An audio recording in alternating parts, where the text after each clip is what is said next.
96번. 지금 보면 행정의 수단적 가치부터 같이 보도록 하겠습니다. 자, 96. 보기에서 설명하는 모형으로 옳은 것은 이렇게 나와 있는데, 자, 어떤 모형인지 한번 같이 봅시다. 이 모형은 한 조직, 특히 공공조직은 다양한 가치를 공유할 수밖에 없음에도 불구하고 기존 연구들이 조직 문화를 단일적 차원으로 접근했다. 그러면서 한계를 극복하기 위해서 그러면 보니까 조직 문화에 대해서 다중 차원적으로 접근하는 모형이구나. 이런 모형인데요. 그래서 뒤에 더 자세한 힌트가 나와요.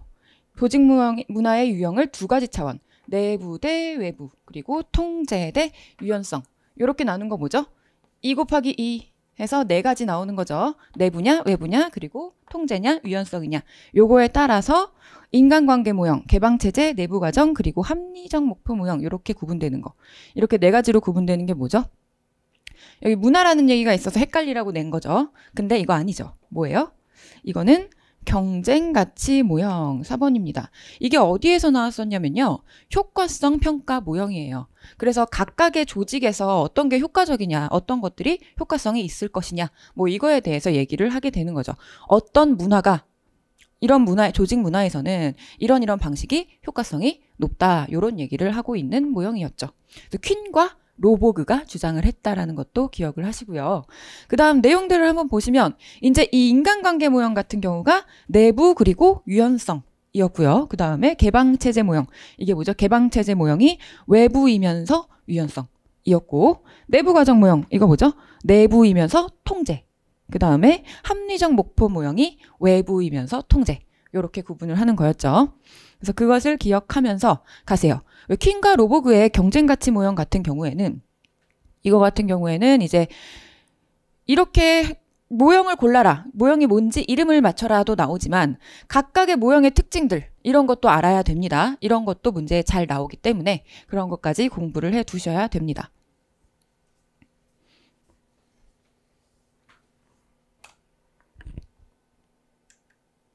다음 가외성입니다. 요즘에 가외성에 대한 문제 잘 나와요. 동등 잠재성은 동일한 기능을 여러 기관들이 독자적 상태에서 수행하는 것을 의미한다 그랬는데 독자적 상태에서 수행하는 건 뭐죠? 중복성, 반복성이라고도 해요. 그래서 중복성, 반복성 이런 것들 다 알아두셔야 되죠. 같은 말이다 라는 거 기억을 해 두셔야 돼요. 그럼 동등 잠재성은 뭐죠? 동등 잠재성은 보조 생각하시면 된다. 동등하면 보조 이렇게 기억을 하세요. 보조 장치를 두는 거다. 보조 장치는 뭐예요? 독자적으로 수행하는 게 아니라 메인이 있고 이 메인이 작동을 안 하면 그때 보조 장치가 작동을 하는 거다라는 거죠. 그래서 뭐 권한 대행이라든지 이런 게 동등 잠재성에 해당하는데 둘이서 동등한 상태에서 독자적으로 수행하는 것은 중복성 이런 걸 생각할 수가 있고요. 그 다음 란다우입니다. 란다우는 권력 분립, 개선과 참모, 그리고 양원제와 위원회 제도를 가외성 현상이 반영된 제도로 본다. 옳지 않은 것 그래서 1번이고요. 란다우는 권력 분립, 개선과 참모, 양원제와 위원회 제도를 가외성 현상이 반영된 제도로 본다. 그랬는데 봅시다. 권력 분립 맞죠? 하나가 잘못될 수 있으니까 여러 개로 나눠 놓는 거죠. 개선과 참모 이것도 가외성에 대한 사례 맞아요. 근데 이거에 대해서는 우리가 좀 주의해야 될 게 있는 게 개선과 참모 나왔을 때 개선만 나왔어요. 그러면 그거 가외성 아닙니다. 그런데 참모만 나오면 그거는 가외성으로 볼 수가 있어요. 그게 왜 그러냐면요. 개선과 참모 같은 의 의미 자체를 봐야 돼요. 참모는요. 개선이 있기 때문에 참모가 존재를 하는 겁니다. 원래요. 어떤 조직의 메인 역할을 하는 그냥 기본적인 라인 기본적인 업무 처리하는 조직 그 전체를 개선이라고 하는 거죠. 그래서 원래 이제 메인 조직이 개선이라면 이 개선만 가지고 부족할 수 있으니까 이 개선을 지원하는 참모를 두자라는 게 참모죠. 개선이 있기 때문에 참모가 있는 거니까 참모라는 의미 자체에 개선이 원래 들어가 있어요. 개선을 도와주기 위한 조직. 이렇기 때문에 이미 가해성인데 여기서 만약에 개선만 나온다. 그러면 참모가 없는 개선만 있는 집단. 그거는 가해성으로 볼 수가 없는 거죠. 그래서 개선과 참모 같이 나오면 가해성이고 참모만 나와도 가해성인데 개선만 나오면 가해성 아닙니다. 그걸 주의하시고요. 그다음 양원제와 위원회 제도. 양원제는 하나로 두면 그러니까 두 개로 나눠 놓고 위원회 같은 경우에도 여럿이서 같이 의사를 결정하도록 한다. 합의를 통해서 의사를 결정하도록 한다라는 점에서 가해성이라고 볼 수가 있겠죠. 그래서 맞고요. 다음 창조성, 제고, 적응성, 증진 등의 효용이 있다라는 부분 굉장히 중요하죠. 창조성이 제고되는 건 왜 그럴까요? 서로 업무를 나눠서 하다 보니까 경쟁을 하게 되겠죠. 경쟁하는 과정에서 창조성이 제고될 수 있고 또 나눠서 하다 보면 서로 간에 토론 이런 것들을 하고 합의를 하는 과정에서 창조성 제고될 수 있겠고 적응성이라고 하는 것은 혼자 하면 어려운 것들을 같이 하니까 뭐 적응성이 제고된다. 이렇게 볼 수가 있겠고 그렇지만 한계라는 것도 우리가 꼭 기억을 하셔야겠죠. 한계라는 것은 비용상의 문제와 조직 내 갈등 유발 이런 건데 특히 많이 나오는 게 비용상의 문제죠. 왜냐하면 여분을 두기 때문에 이게 낭비가 발생한다라는 거고 그래서 효율성을 저해한다. 능률성과 충돌된다. 이런 얘기가 나올 수도 있는 거죠. 다음 조직 내 갈등이 유발되는 것은 나눠서 하다 보니까 내 영역이야 내 역할이야 서로 싸울 수가 있게 되는 거고 그래서 1번이 옳지 않은 것입니다.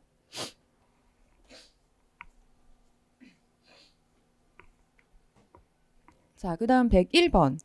합리성의 개념과 유형에 대한 설명입니다. 합리성에서 이제 사이먼의 합리성. 사이먼의 합리성은 뭐하고 뭐가 있죠?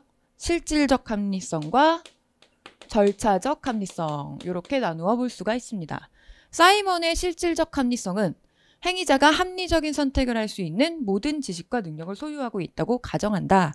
그랬는데 이 두 가지를 구분해 봐야 되겠죠. 이거는 맞습니다. 사이먼이 얘기한 실질적 합리성.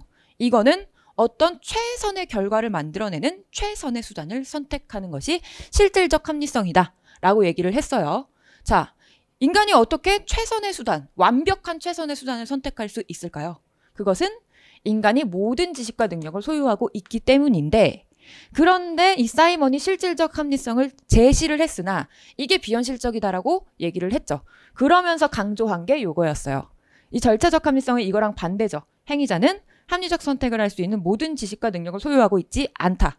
이게 뭐죠? 제한된 합리성. 이 사이먼의 제한된 합리성은요. 너무너무 중요해요.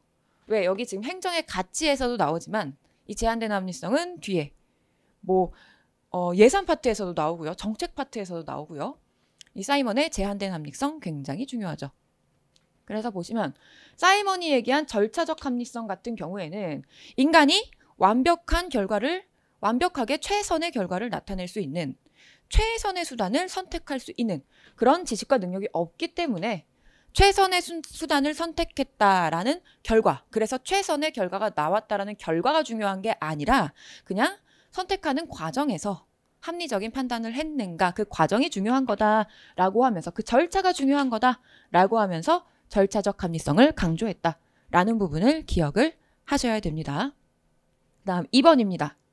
디징은 합리성을 기술적 합리성 맞고 경제적 합리성 맞고 사회적 합리성, 법적 합리성 그리고 진화론적 합리성이라고 했는데 디징은 진화론적 합리성 얘기하지 않았죠. 이게 아니라 뭐가 들어가야 될까요? 진화론적 합리성이 아니라 정치적 합리성이 빠졌네요. 정치적 합리성까지 이렇게 5가지 합리성을 얘기를 했죠. 지역적으로 나오면 그 각각의 합리성 내용이 뭔지까지 나오기 때문에 그런 부분들도 기억을 해두실 필요가 있습니다. 옳지 않은 것은 그래서 2번이 옳지 않은 것이 되겠고요. 그래서 디징의 합리성의 내용은 제가 그 밑에 표로도 실어놨어요. 그래서 혹시나 이런 것들 잘 기억이 안 나시면 지금 표를 보시면서 한번 이런 합리성이구나 이런 부분도 기억을 해두시면 좋습니다. 자주 나오지는 않으나 나온 적이 몇 번이 있기 때문에 출제 가능성이 있기 때문에 내용들까지도 알아둘 필요가 있다는 겁니다. 그 다음 3번. 기술적 합리성은 일정한 수단이 목표를 얼마만큼 잘 달성시키는가, 즉 목표와 수단 사이에 존재하는 인과관계의 적절성을 의미합니다. 다음 사이먼 또 나왔죠. 실질적 합리성을 사실상 포기하고 만족할 만한 대안을 선택하려는 절차적 합리성을 추구한다고 주장한다. 그렇죠. 사이먼은 이거 말이 안 된다. 이게 실제적으로 현실적으로 불가능하고 결국에는 절차적 합리성을 따라가게 된다라고 주장을 했습니다. 그래서 결국에 옳지 않은 것은 2번이고요. 102번은 다음 페이지로 넘어갑니다. 다음과 관련 있는 행정 가치를 했는데 안전을 위하여 제동장치를 이중으로 설계하였다. 그리고 정전에 대비하여 뭐 이랬어요. 대비해서 뭔가에 대비해서 이중적인 설계를 하는 것. 이런 것이 뭐죠? 가외성이죠. 가외성. 가외성에 대한 설명 한번 찾아봅시다. 창의성 제고 앞에서 봤습니다. 창의성, 창조성 제고. 그 다음 2번. 수단적 가치보다는 본질적 가치로서의 성격이 강하다? 아니죠. 수단적 가치죠.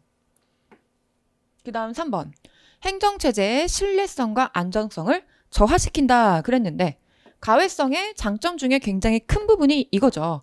행정체제의 신뢰성과 안정성을 증진시킨다라는 장점이 있죠. 왜요? 여분을 두니까 비상시에 대비하니까 당연히 신뢰성, 안정성 높아지겠죠. 그래서 옳지 않은 것은 2번이 죄송합니다. 2번도 옳지 않군요. 다음 4번. 형평성과 상충관계에 있다 그랬는데 이거는 뭐에 대한 오답을 낸 거냐면 사실은 제가 아까 앞에서 말씀을 드렸죠. 여분을 두다 보면 낭비가 생겨요. 낭비가 생긴다는 건 비용이 많이 든다라는 얘기고 비용이 많이 든다라는 것은 효율성, 능률성이 떨어진다라는 얘기인데 능률성과 상충관계에 있지만 형평성이랑은 아무런 관계가 없습니다. 그래서 옳지 않고요. 옳은 것은 1번만 옳은 것이 되겠습니다.